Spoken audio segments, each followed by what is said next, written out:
Hello students, मैं कपिल कुमार शर्मा एक बार फिर आप लोगों के सामने एक नई वीडियो लेकर आया हूं। और आज की वीडियो भी मेरी ज्योग्राफी सब्जेक्ट से जुड़ी हुई होगी।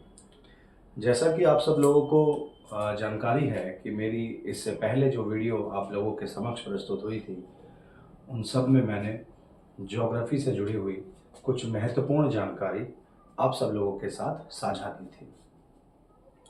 वो सारी जानकारी भारत से जुड़े हुए भूगोल की है। वो जानकारी जो भारत को विश्व से अलग करती है, या वो जानकारी जो भारत के लिए महत्वपूर्ण है और हमें और सभी छात्रों को उस विषय में जानकारी होनी चाहिए। इससे पहले मैंने भारत की सीमा के विषय में बात की थी, जो उत्तर से दक्षिण और पश्चिम से पूर्व की ओर उसकी दूरी कितनी है। इन चारों जो ध्रुव हैं, इन चारों ध्रुवों को हम लोग किन नामों से जानते हैं। और फिर हमने सीमा को लेकर बात की थी कि स्थलीय सीमा कौन सी है और तटीय सीमा कौन सी है। तो कल तटीय सीमा से जुड़ी हुई एक वीडियो मैंने आप सब लोगों के साथ साझा की थी, जिसमें मैंने भारत की जो तटीय सीमा है उसकी कुल दूरी आप लोगों के सामने साझा की। आज मैं उस तटीय सीमा से जुड़े हुए कुछ और महत्वपूर्ण बातें जो आप लोगों को जिस संबंध में जानकारी होनी चाहिए, वो आंकड़े मैं आप लोगों के सामने लेकर आया हूँ। आज का जो आंकड़ा है, वो सबसे पहला जो प्रश्न बनता है वो बनता है कि भारत के जो तटीय राज्य हैं, वो राज्य जो भारत के तट मतलब वो वाला क्षेत्र जो सीधे समुद्र से जुड़े हुए हैं, वो क्षेत्र वो राज्य जो सीधे समुद्र या पानी या जल से जुड़े हुए हैं, वो कौन कौन से राज्य हैं। तो पहले तो मैंने लगभग कुछ राज्य लिखे हैं, और ये राज्य निश्चित रूप से वही राज्य हैं जो भारत के तटीय राज्य हैं, अर्थात वो राज्य जो भारत के तटीय प्रदेश जो सीधे रूप से जल या समुद्र से जुड़े हुए हैं, जिनकी सीमा समुद्र से लगी हुई है। तो इसमें कुछ राज्य जैसे गुजरात, महाराष्ट्र, गोवा, कर्नाटक और केरल, पश्चिम बंगाल, उड़ीसा, आंध्र प्रदेश और तमिलनाडु। याद रखिए कि इसमें से कोई भी राज्य इधर उधर नहीं होना चाहिए। ये वाली जो लाइन है ये ऊपर नीचे हो सकती है, गुजरात नीचे आ सकता है, कर्नाटक ऊपर जा सकता है। वैसे जो राज्यों का जो क्रम है तटीय प्रदेशों के हिसाब से, वो लगभग यही है कि सबसे पहले गुजरात आएगा, उसके बाद नीचे महाराष्ट्र आएगा, उसके नीचे गोवा आएगा, गोवा से नीचे कर्नाटक आएगा और उसके नीचे केरल आएगा। ऐसे ही केरल से जब हम ऊपर की तरफ बढ़ेंगे, क्योंकि भारत का जो तटीय प्रदेश रहेगा वो कुछ इस तरीके से है ना। तो केरल से जब नीचे की तरफ चलेंगे तो फिर आएगा तमिलनाडु, तमिलनाडु से ऊपर की तरफ बढ़ेंगे तो आएगा आंध्र प्रदेश, और उससे ऊपर की ओर बढ़ेंगे तो आएगा उड़ीसा, और अंतिम में कौन सा राज्य आएगा, पश्चिम बंगाल।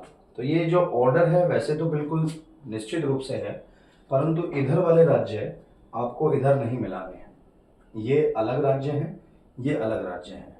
इसके पीछे का कारण क्या है कि हमने भारत के जो तटीय राज्य हैं उनको दो भागों में बांटा है।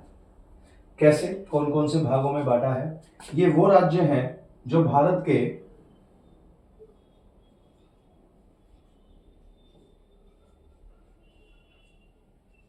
पश्चिमी तट पर स्थित हैं। ये वो राज्य हैं जो भारत के पश्चिमी तट पर स्थित है। थोड़ा ध्यान दीजिएगा, इस साइड में भारत का जो पश्चिम एरिया है इधर की तरफ स्थित है, और वो वाले राज्य जो भारत के पूर्वी तट पर स्थित हैं, ये वो राज्य हैं, मतलब भारत के पूर्व की ओर हैं। ध्यान दीजिएगा बेटा।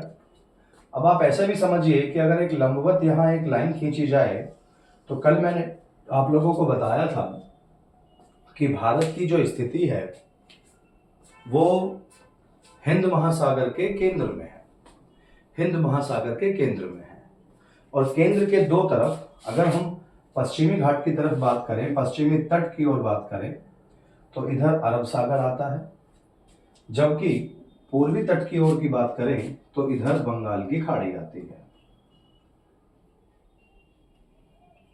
इधर बंगाल की खाड़ी, जिसे हम लोग बे ऑफ बंगाल कहते हैं, इधर बंगाल की खाड़ी आती है, जबकि इधर अरब सागर आता है,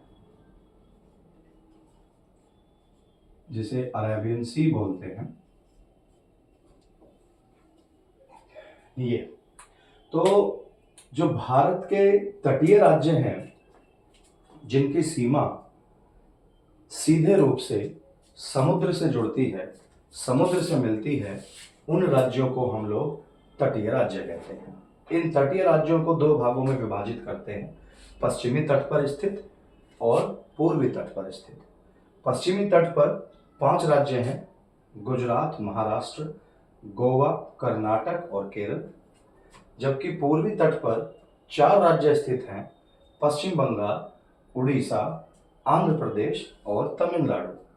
तो कुल मिलाकर 9 ऐसे राज्य हैं जिन्हें हम लोग क्या कहते हैं, भारत के तटीय राज्य या तटीय प्रदेश कहते हैं।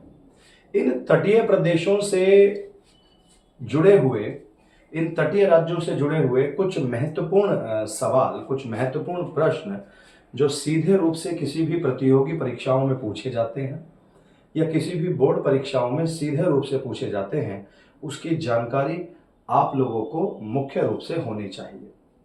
तो अभी हम लोग क्या करते हैं कि इस पश्चिमी तट और इस पूर्वी तट से जुड़े हुए कुछ महत्वपूर्ण सवाल कि भाई सबसे बड़ा जो तटीय प्रदेश है या ऐसा प्रदेश जिसकी सीमा सबसे लंबी है, जो समुद्र से जुड़ती है, ऐसा कौन सा राज्य है जो समुद्र से सबसे कम सीमा से जुड़ा रहता है, ऐसा कौन सा राज्य है जहां सबसे बड़ा बंदरगाह है, ऐसा कौन सा राज्य है जहां सबसे ज़्यादा लौह अयस्क का व्यापार होता है, ऐसा कौन सा राज्य है जहां भारत और पाकिस्तान के बीच में सीमा विवाद चल रहा है।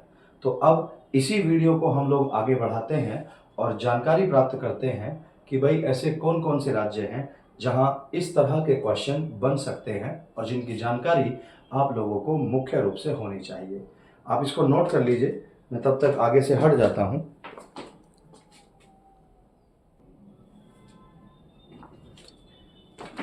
इसको एक बार मिटा लेते हैं, आप लोगों ने नोट कर लिया होगा ये।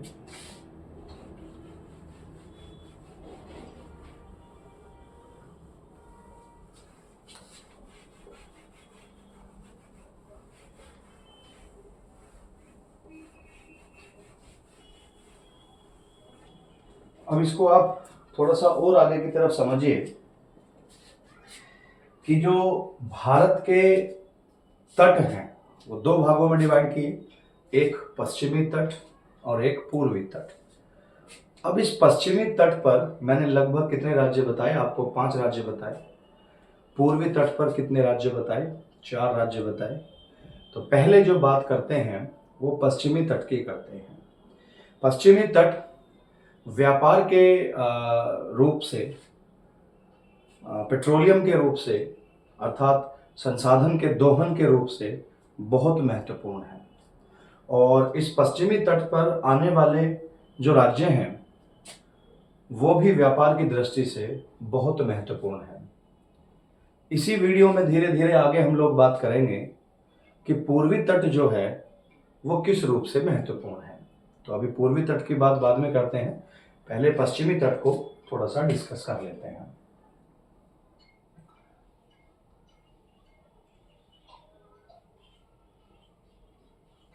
मैं भारत के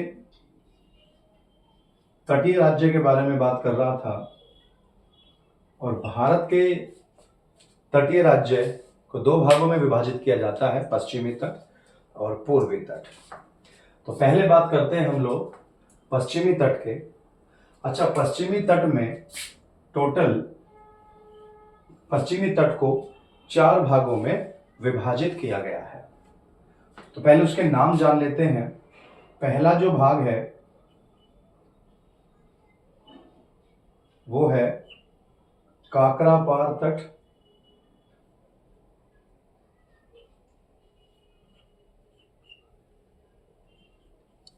ये आप साथ साथ नोट करते रहिएगा, क्योंकि अगर कॉपी में एक बार नोट हो गया तो आप लोग इसको फिर भूलेंगे नहीं। दूसरा जो तट है वो है कोंकण तट।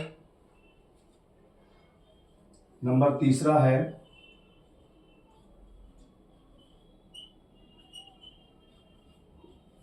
कन्नड़ तट। और नंबर चौथा है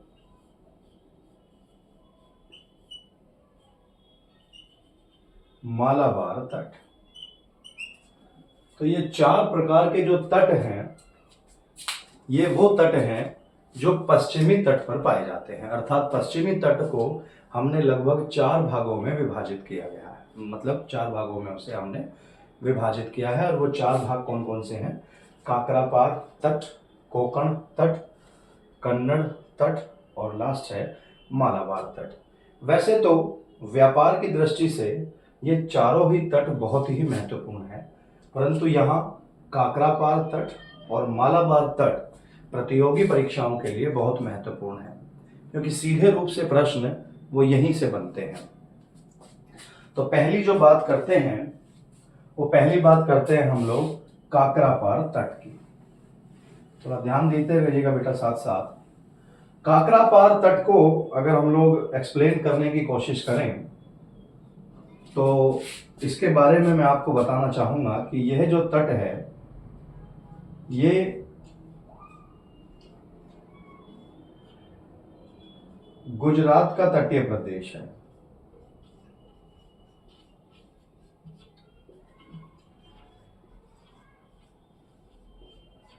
यह कहां का? गुजरात का तटीय प्रदेश है काकरापार तट। ये कहां से कहां तक फैला हुआ है?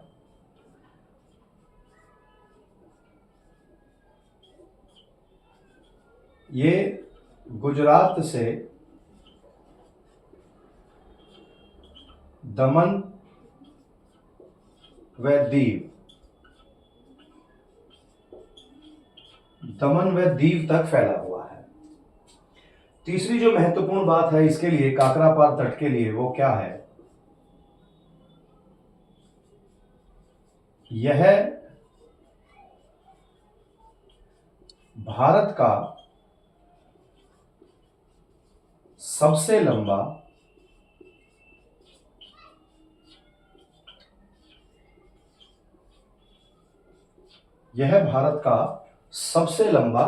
तटीय प्रदेश है। तो इस वाले सवाल से थोड़ा सा जानने की कोशिश कीजिएगा कि जो काकरापार तट है यह भारत का सबसे लंबा तटीय प्रदेश है। अर्थात काकरापार तट समुद्र के साथ सबसे लंबी सीमा बनाता है। मतलब काकरापार तट की जो सीमा है वो समुद्र के साथ साथ बहुत लंबी दूरी तक, काफी किलोमीटर तक जुड़ी हुई है। तो यहाँ एक सवाल और आएगा कि भाई गुजरात का क्या? तो सवाल ये आता है कि तटीय प्रदेशों में सबसे लंबा जो तटीय जो क्षेत्र है वो किस राज्य से जुड़ा हुआ होता है? वो गुजरात से है। मतलब गुजरात तटीय प्रदेशों में सबसे ज्यादा जो अपनी सीमा है वो पानी के साथ, वो जल के साथ बनाता है। ध्यान रखिएगा। तो एक तो गुजरात का तटीय प्रदेश है, गुजरात से लेकर और दमन दीव तक ये फैला हुआ है। यह भारत का सबसे लंबा तटीय प्रदेश है। इसके बारे में और एक बात हम लोग जानते हैं यहाँ कि भारत और पाकिस्तान के बीच में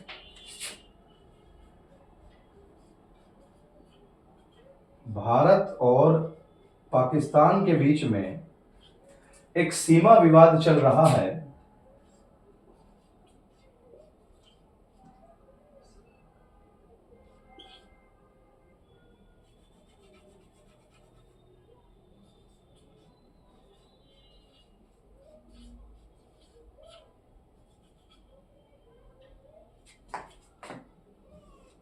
भारत और पाकिस्तान के बीच में एक सीमा विवाद चल रहा है, और वो कौन सा सीमा विवाद कहलाता है? सर क्रीक सीमा विवाद कहलाता है। काफी लंबे समय से चल रहा है। और सबसे बड़ा जो सीमा विवाद है भारत और पाकिस्तान के बीच में, वो लगभग यही सीमा विवाद है जिसे हम लोग सरकरीक सीमा विवाद कहते हैं। ये जो सरकरीक सीमा विवाद है, अगर हम लोग लॉन्गिट्यूड और लैटिट्यूड के हिसाब से जाएं तो ये 24 डिग्री चैनल, 24 डिग्री चैनल या 24 डिग्री उत्तरी अक्षांश पर पड़ता है। 24 डिग्री उत्तरी अक्षांश पर पड़ता है। ये जो सीमा विवाद है, जो सरकरीक सीमा विवाद है, जो भारत और पाकिस्तान के बीच में है, ये 24 डिग्री चैनल या 24 डिग्री उत्तरी अक्षांश पर पड़ता है। सीमा विवाद क्या होता है कि ऐसी सीमा या जमीन का वो टुकड़ा या वो सीमा रेखा जहां दोनों देश उस स्थान पर, उस क्षेत्र पर अपना दावा पेश करते हैं कि ये जो क्षेत्र है ये हमारा है, तो इसे कहते हैं सीमा विवाद। और भारत और पाकिस्तान के बीच में ये सरकरीक सीमा विवाद जो काकरापार तट पर है और गुजरात की सीमा से ये लगता है, सरकरीक सीमा विवाद।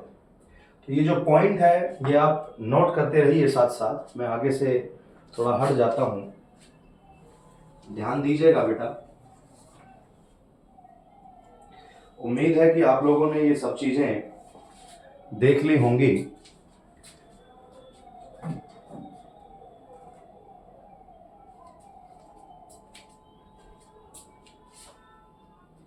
इसके बाद हम लोग इसको काकरापार तट को एक बार मिटा देते हैं। आप लोगों को याद होगा कि ये जो काकरापार तट है ये पहला पश्चिमी तट था, और जो दूसरा जो तट है वो कौन सा तट था? वो तट था कोंकण तट। ये था कोंकण तट। तो कोंकण तट के बारे में बात करते हैं, अलग अलग पॉइंट्स के विषय में बात करते हैं कि ये कहां से कहां तक है। अब चूंकि वो जो काकरापार तट था वो गुजरात से लेकर और दमन द्वीप तक था, जबकि ये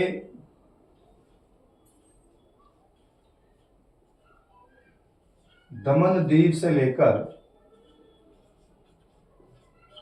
और ये गोवा तक फैला हुआ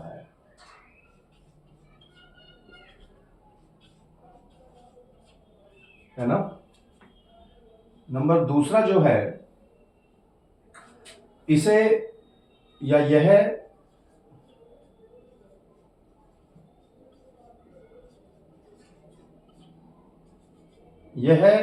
महाराष्ट्र का तटीय प्रदेश है।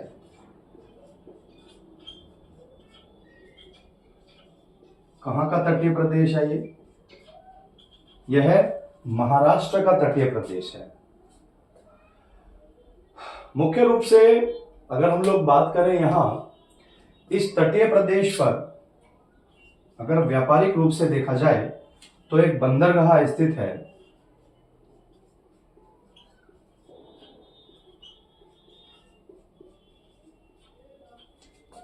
जवाहरलाल नेहरू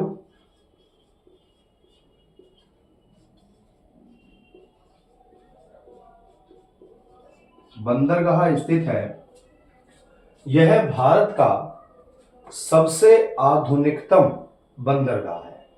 आधुनिकतम मतलब कि नई नई टेक्निक्स, नई नई मशीनें, नए तरीके से जो व्यापार का इंपोर्ट और एक्सपोर्ट हो रहा है वो जवाहरलाल नेहरू बंदरगाह पर हो रहा है। यह बंदरगाह भारत का आधुनिकतम बंदरगाह है जो कौन से तट पर स्थित है? कोंकण तट पर स्थित है। और ये कोंकण तट कहाँ का तटीय प्रदेश, कहाँ का है तट? महाराष्ट्र का तटीय प्रदेश है।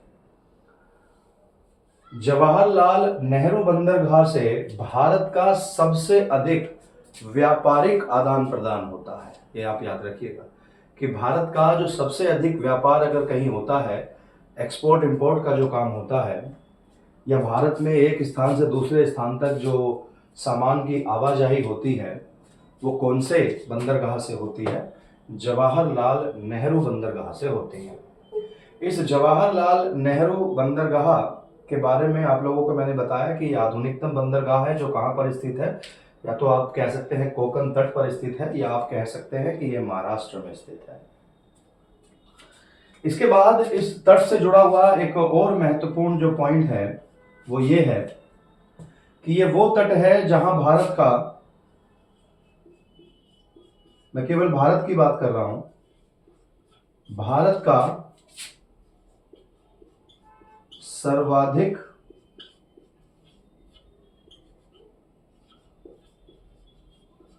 पेट्रोलियम का दोहन होता है।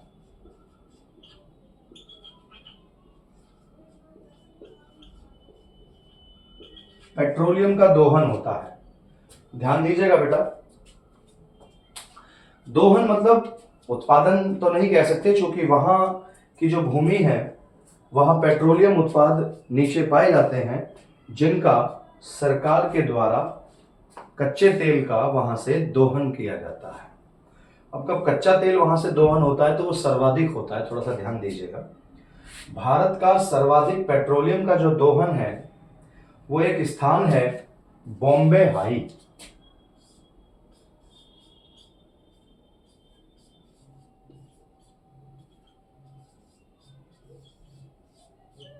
कौन सा है? बॉम्बे हाई। ये जो बॉम्बे हाई है ये एक ऐसा स्थान है जहां भारत का सर्वाधिक पेट्रोलियम का दोहन या पेट्रोलियम का उत्पादन होता है। ये आप लोगों ने नोट कर लिया होगा। और ये जो बॉम्बे हाई है ये कौन से तट पर पड़ता है? ये कोकण तट पर पड़ता है। ठीक है। कोई भी जानकारी विशेष यदि आप लोगों को थोड़ी सी हेजिटेशन या कोई कंफ्यूजन क्रिएट करती है तो आप वीडियो जब आप लोगों के साथ साझा कर दी जाएगी तो मुझे कमेंट सेक्शन में लिखकर बताएं कि ये परेशानी है या ये पॉइंट में इसको थोड़ा सा डिटेल में समझा दीजिए।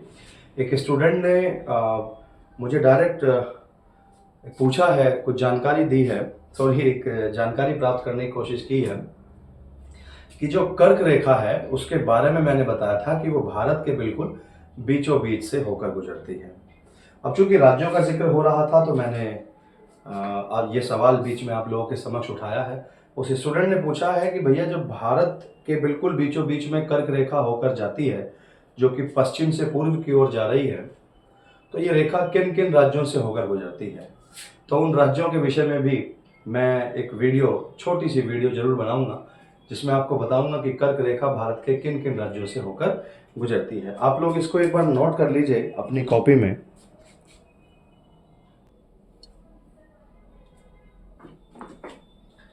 नोट कर लिया होगा बेटा। इसको भी मिटाते हैं, कोकण तट को।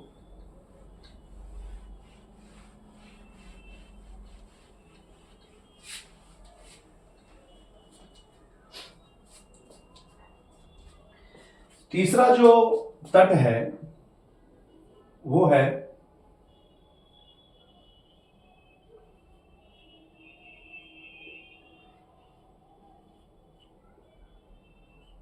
कन्नड़ तट। तो पहला जो तट था वो था काकरापार तट जो गुजरात से दमन द्वीप तक था। दूसरा जो तट है वो था हमारा कोकण तट जो दमन और दीव से गोवा तक फैला हुआ है। और ये जो तीसरा तट है जो हमने कन्नड़ तट बोला है ये गोवा से लेकर और कर्नाटक में एक जगह है मंगलोर, ये मंगलोर तक फैला हुआ है। तो इसके विषय में थोड़ी सी जानकारी कि ये तट, पहले तो इसे हम लिख लेते हैं कि ये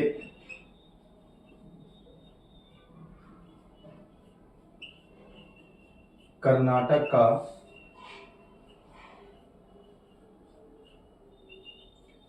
का तटीय प्रदेश है। कहां से कहां तक फैला हुआ है?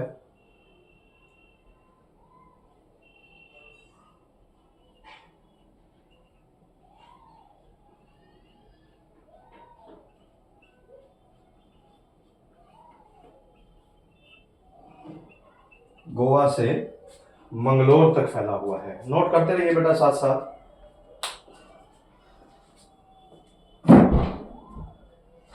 तीसरा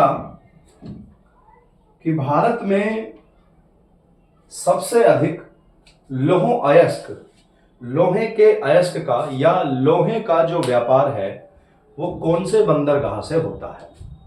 इससे पहले वाला जो पॉइंट था, जो हमारा कोकण तट था, वहां पर जवाहरलाल नेहरू बंदरगाह जो सबसे अधिक आधुनिकतम बंदरगाह है, भारत का सबसे अधिक व्यापार उसी बंदरगाह से होता है। जबकि अगर हम लोग बात करें कि लौह अयस्क का सबसे ज़्यादा व्यापार कहाँ से होता है, तो वो होता है एक कर्नाटक में बंदरगाह है और वो है न्यू मंगलोर बंदरगाह।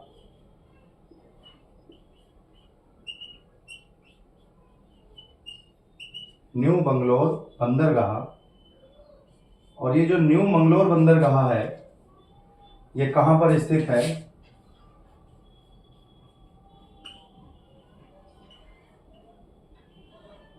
कर्नाटक में स्थित है। यहाँ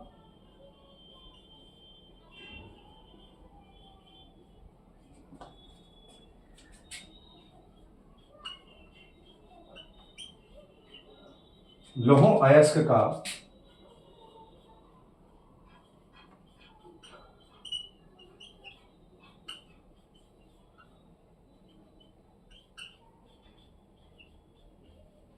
अगर सर्वाधिक व्यापार की बात की जाए तो सबसे अधिक व्यापार लौह अयस्क का वो कन्नड़ तट पर होता है, और वो कन्नड़ तट कहाँ पर स्थित है? कर्नाटक में स्थित है। तो इसको भी आप नोट कर लीजिए। अब चूंकि इसके बाद का जो तट है वो थोड़ा सा बड़ा है, इसको आप लोग नोट करते रहिएगा। मैं एक एक चीज़ों को आपको नोट कराता रहूँगा।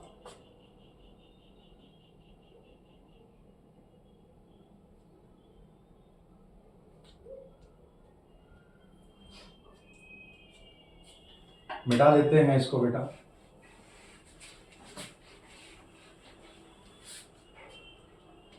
यस, इसके बाद का जो तट है, जो 4th नंबर का तट है, वो है मालाबार तट। इसके विषय में जो पहला पॉइंट है कि यह है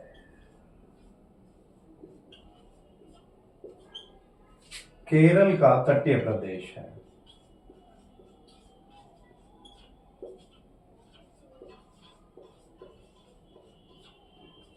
यह केरल का तटीय प्रदेश है। अब चूंकि इससे पहले वाला जो कन्नड़ जो तट था वो गोवा से लेकर मंगलोर तक स्थित था, और यह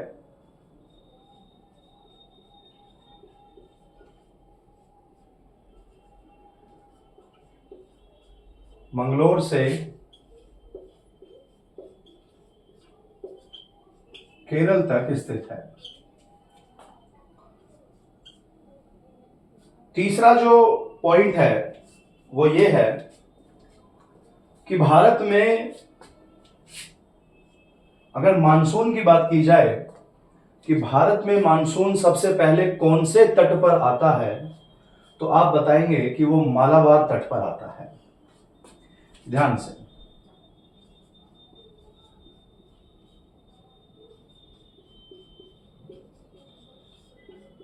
यहां मानसून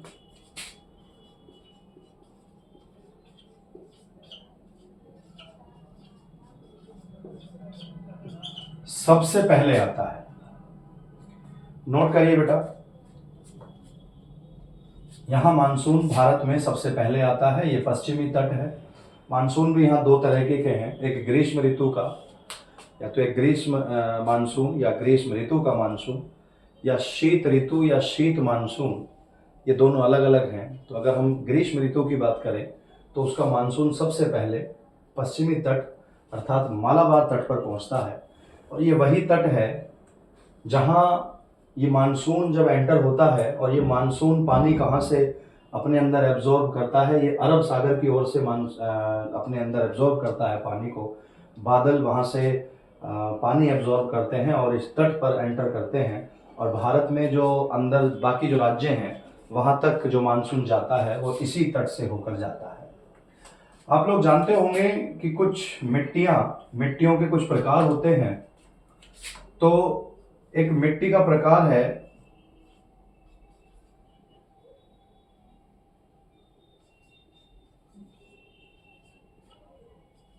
लैटेराइट मिट्टी।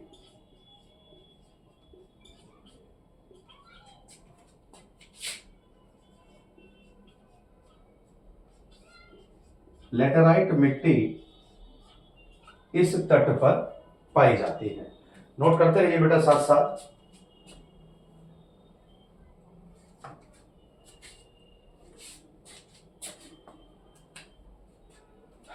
इसके बाद की एक बात करें कि एक रेडियो एक्टिव एलिमेंट है जिसे हम लोग आणविक खनिज भी कहते हैं या रेडियो एक्टिव एलिमेंट भी कहते हैं। और वो आणविक खनिज कौन सा है?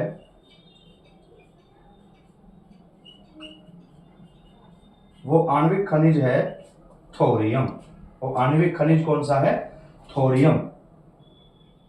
वो इसी तट पर पाया जाता है।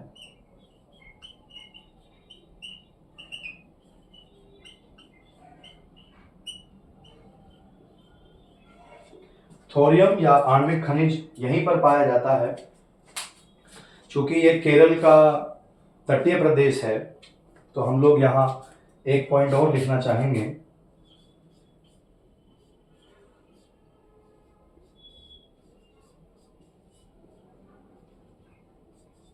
नारियल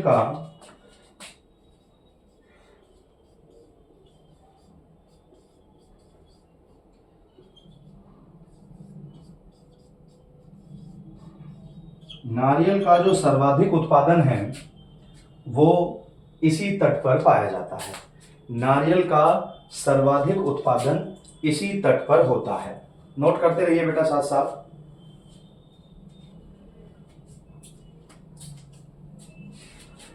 और इसी तट से जुड़ा हुआ एक सवाल, इसी तट से जुड़ा हुआ एक प्रश्न जो इतिहास से जुड़ा हुआ है, तो वो लिख लेते हैं साथ साथ यहां।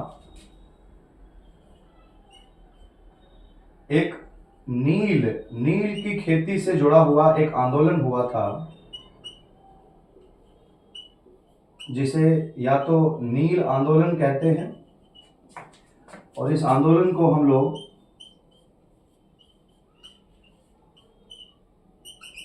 मोपला आंदोलन भी कहते हैं। ये आंदोलन इसी तट पर हुआ था। नील की खेती से संबंधित अंग्रेजों के समय में एक आंदोलन हुआ था, और वो आंदोलन क्या कहलाता है? हमारा मोपला आंदोलन कहलाता है। तो जल्दी जल्दी इस टॉपिक को आप लोग नोट करिए, क्योंकि ये पश्चिमी तट है और इसके बाद अब मैं पूर्वी तट से जुड़ा हुआ जल्दी जल्दी 2 पॉइंट करा देते हैं। आप नोट करते रहिएगा।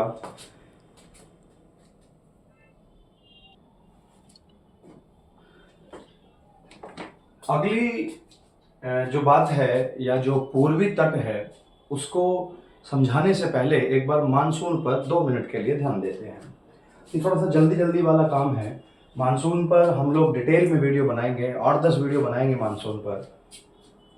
मानसून की बात करते हैं बेटा, तो भारत में मानसून 2 तरीके से एंटर करता है या 2 तरीके का मानसून है। एक तो है दक्षिण पश्चिम मानसून और एक है उत्तर पूर्वी मानसून। ध्यान दीजिएगा, मानसून भारत में 2 तरह का आता है, एक तो दक्षिण पश्चिम मानसून और एक उत्तर पूर्वी मानसून। या हम लोग इसको 2 और नामों से भी जानते हैं। जो ग्रीष्म ऋतु वाला है वो दक्षिण पश्चिम मानसून है, जबकि शीत ऋतु वाला जो मानसून है वो उत्तर पूर्वी मानसून है। ठीक है, तो दक्षिण पश्चिम जो मानसून है वहां से मानसून पहली बार भारत में मालाबार तट पर चलता है, मालाबार तट पर प्रवेश करता है, जिसका जिक्र अभी मैंने पश्चिमी तट में सबसे अंतिम तट जो मालाबार तट है जो केरल पर स्थित है उसके विषय में किया था कि जो मालाबार तट है उस तट पर दक्षिण पश्चिम मानसून से वर्षा होती है, और अधिकांश भारत में जो वर्षा होती है वो इसी दक्षिण पश्चिम मानसून से होती है। अगर हम लोग उत्तर पूर्वी मानसून के बारे में बात करें या शीत ऋतु वाले मानसून से बात करें तो मात्र एक ही तट पर वहां से वर्षा होती है। भारत में अगर हम लोग कहें कि वो कौन सा अकेला राज्य है जहां मानसून वो एक ही मानसून से वर्षा होती है या एक ही राज्य में वर्षा होती है, कौन सा मानसून है, तो हम बोलेंगे उत्तर पूर्वी मानसून है या शीत ऋतु मानसून है, जिससे केवल भारत के एक ही स्थान कोरोमंडल तट पर या तमिलनाडु में वर्षा होती है। तो ये आप लोगों को जानकारी हो गई होगी। इसके विषय में, मानसून के विषय में हम लोग आगे बात करेंगे, है ना। तो अब जो हमारा जो सवाल था, जो मेन जो सवाल था वो था हमारा पूर्वी तट। पश्चिमी तट के विषय में हम लोगों ने बात कर ली थी। पूर्वी तट, तो पूर्वी तट दो भागों में विभाजित है। हम लोग इसको ज्यादा लंबा नहीं खींचेंगे।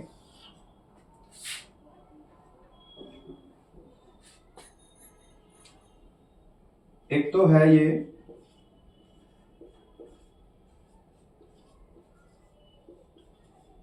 कोरोमंडल तट और नंबर दूसरा है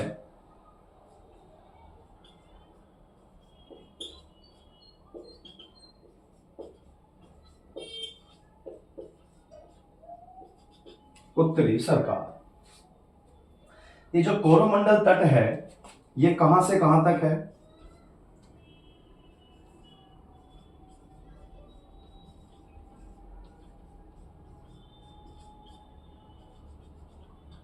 ये कन्याकुमारी से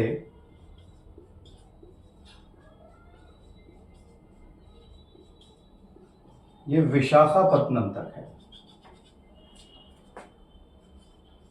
ये दरअसल तमिलनाडु का तटीय प्रदेश कहलाता है।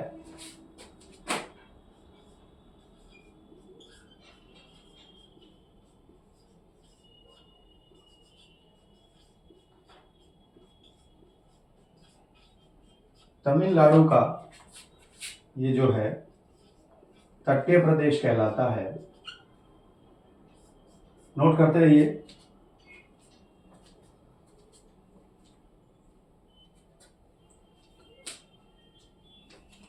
तो अभी जो मैंने मानसून के विषय में आप लोगों से जिक्र किया था, तो अगर हम लोग राज्य की बात करें तो तमिलनाडु है, और अगर तट की बात करें तो कोरोमंडल तट है।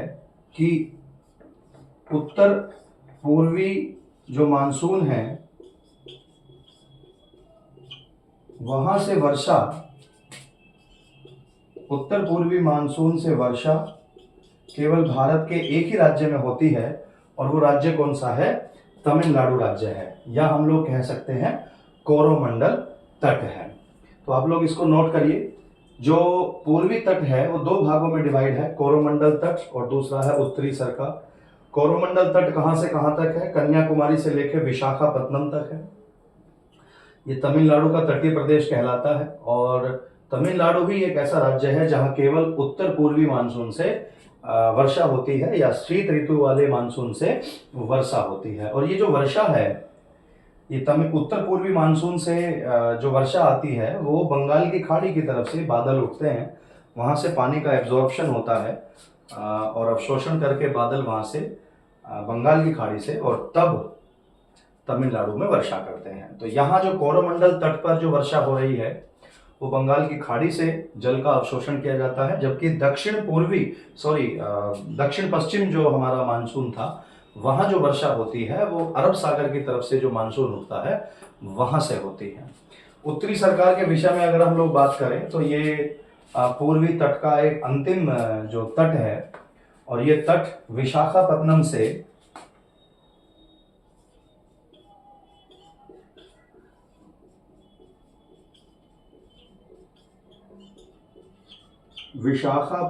से महानदी के मुहाने तक,